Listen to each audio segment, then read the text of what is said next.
ഒമാന്റെ പുറംകടലിൽ അപകടത്തിൽപ്പെട്ട ചരക്കുകപ്പൽ വാൻഹായ് 503 ഉൾക്കടലിലേക്ക് നീക്കുന്ന ദൗത്യം വിജയത്തിലേക്ക്. ഇന്ത്യൻ എയർഫോഴ്സും ഹെലികോപ്റ്ററുകളിൽ നിന്ന് തീ അണയ്ക്കാനുള്ള പ്രവൃത്തിയിൽ പങ്കുചേർന്നു.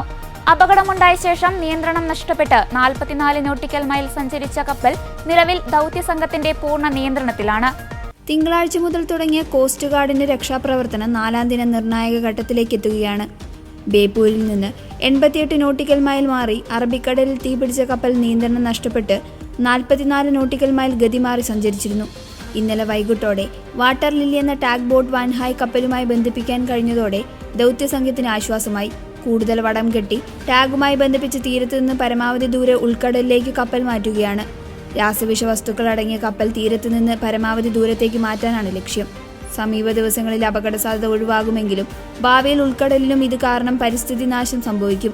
എന്നാൽ തീ പൂർണ്ണമായും അണയ്ക്കാൻ കഴിഞ്ഞാൽ കണ്ടെയ്നർ സുരക്ഷിതമായി നീക്കം ചെയ്യാനുള്ള നടപടികൾ ദൗത്യസംഘത്തിന് പരിഗണിക്കാം. കോസ്റ്റ് ഗാർഡ് കപ്പലിൽ നിന്ന് തുടർച്ചയായി വെള്ളമൊഴിച്ചായിരുന്നു ഇതുവരെ തീ അണയ്ക്കാനുള്ള പ്രവർത്തനങ്ങൾ.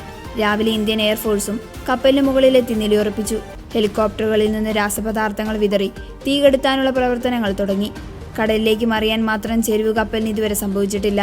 എന്നാൽ വെള്ളത്തിൽ വീണതായി സ്ഥിരീകരിച്ച 24 കണ്ടെയ്നറുകളിൽ ഒഴി നടക്കുന്നതിന്റെ ലൊക്കേഷൻ അടിയന്തരമായി കണ്ടെത്തിയിട്ടുണ്ട്. കാറ്റിന് ഗതി അനുസരിച്ച് അടുത്ത 3 ദിവസത്തിനുള്ളിൽ ഈ കണ്ടെയ്നറുകൾ തീരം തൊടുമെന്നാണ് കണക്കുകൂട്ടൽ.